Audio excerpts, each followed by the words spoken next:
my worst night's sleep and how to fix it. You're going to learn something in this video about how to optimize sleep by learning about how I did everything wrong and what I would do to fix it last night. I made a little list so I don't forget any of them because there's a lot.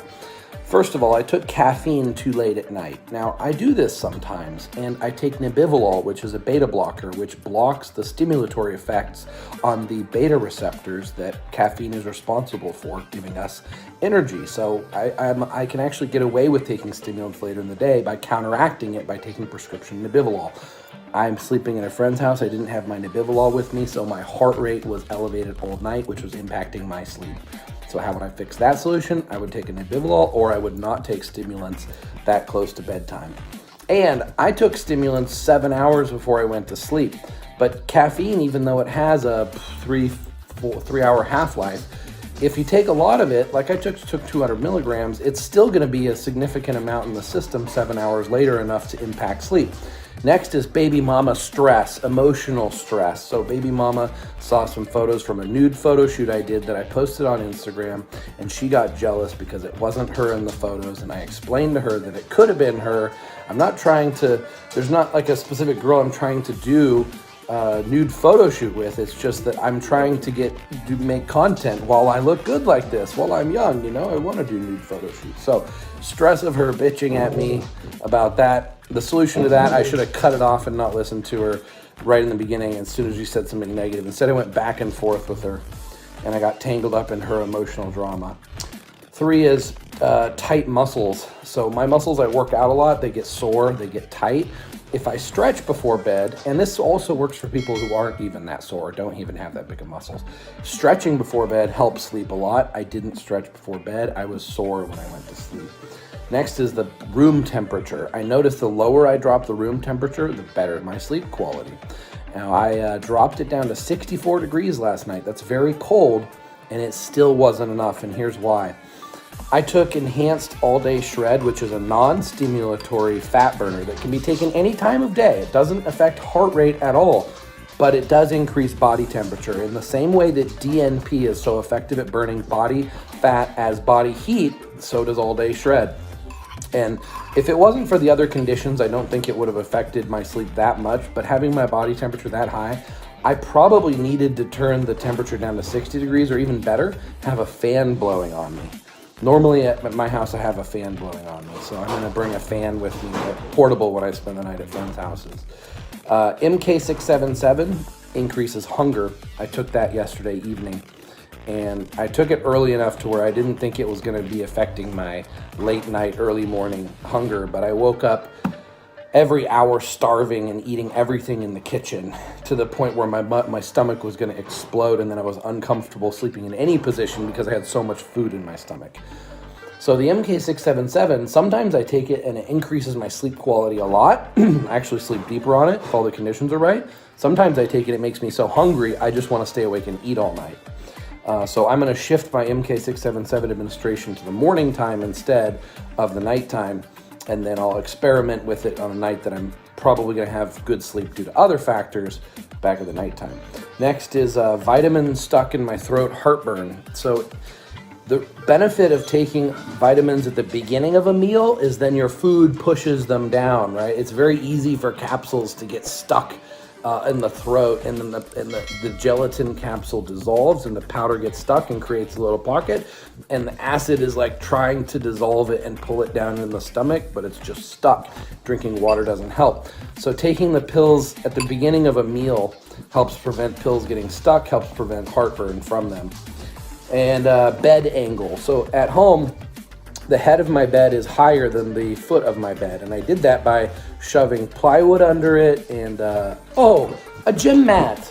That's where my gym mat is. I just bought another gym mat on Amazon to do my stretches at night, like a really thick, really nice yoga mat. And I just remember, I was like, where did I lose my gym mat? It's under my bed, lifting it up so that the head of my bed is that much higher than the feet.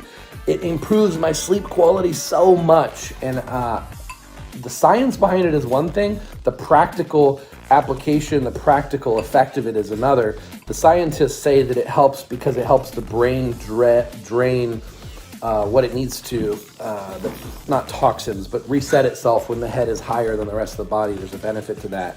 Versus if your head is lower, then it kind of pools up. And it also makes it easier for me to breathe, and it makes me have less heartburn. If I'm sloped, right, then the acid has a harder time going against gravity coming up. But last night, I'm sleeping where my head's a little bit lower, and this is actually common. And I think the reason this happens in friends' houses and hotels, they don't rotate the mattress.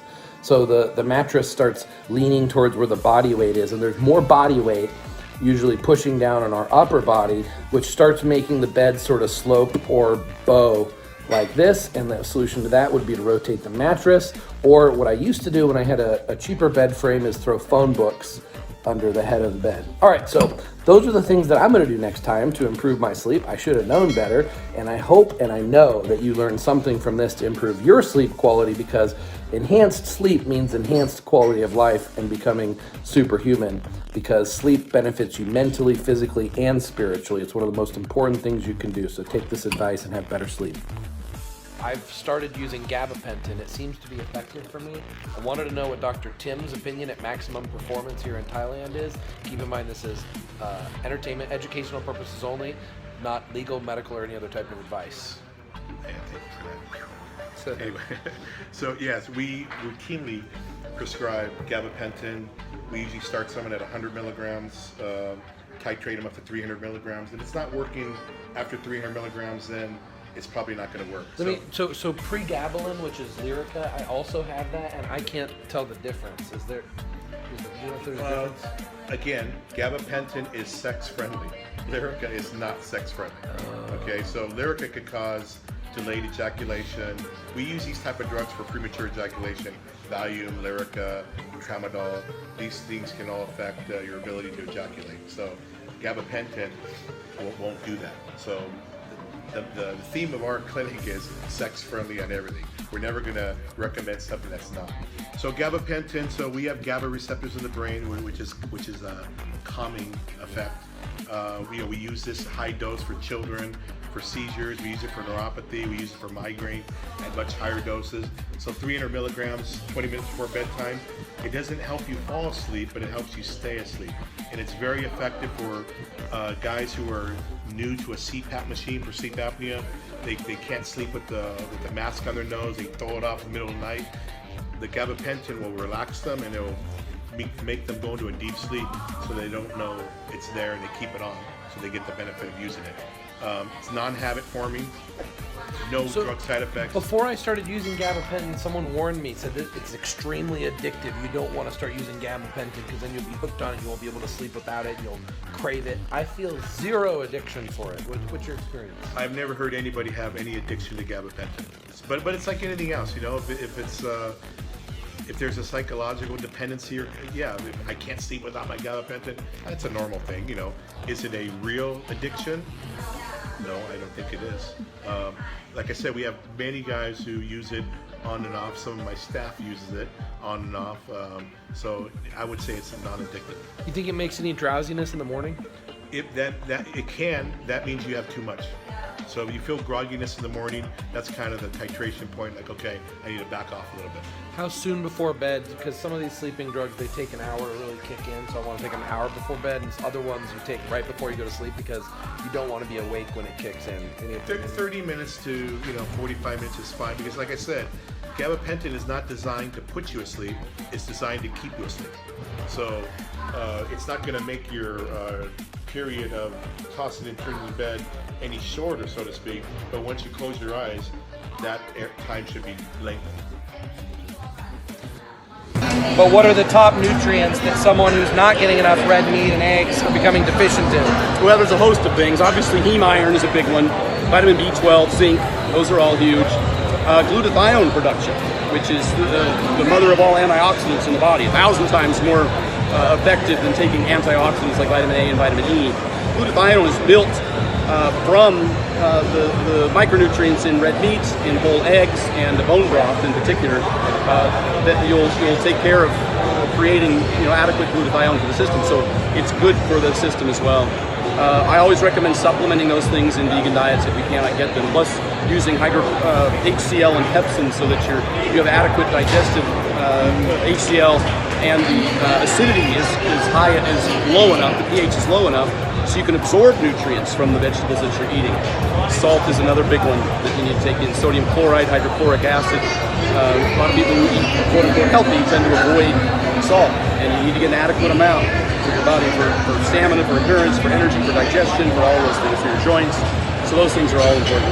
How about naps? Naps very helpful for bodybuilding? They can be, just 20 minutes here and there. If you go too long, you're going to end up in REM and get groggy. But really, fundamentally, how much you sleep at night, the duration is important, because those sleep cycles build on themselves. And if you only get 4 hours and then come back later, try and get another 4 hours, it's not optimal at all. So no matter what time you get to bed, try and get your full 7, 8, depending on how hard you're training, hours consecutive, and then the quality matters. You want to black out the blinds, you want to get the noise handled, you want to sleep, we don't want the light on you, the temperature needs to be right, all those things need to be managed so the quality of the sleep is optimal. So there's so many supplements to choose from in sleep, and I found some that work for me, but is there something that really stands out that everybody, like melatonin is something everybody pretty much should take, right? Well, it doesn't necessarily work for a regular sleep cycle. It works when you're traveling for jet lag, but it hasn't seen much benefit for regular sleep. What works for regular sleep is, first of all, setting your circadian rhythms, like getting up in the morning and getting exposed to sun. That will start setting what time you end up getting to bed at night, and that's fixed based on getting up regularly at the same time. Vitamin D3 would certainly help. Magnesium seems to also help if you're deficient in that and you supplement. Now, super physiological doses aren't going to give you any additional benefit. Most people are deficient in D3 and magnesium. It's hard to get in food. And so if you get those in via supplementation, maybe 4,000 IUs of D3 a day and maybe 400 milligrams of magnesium a day, those are optimal for sleep.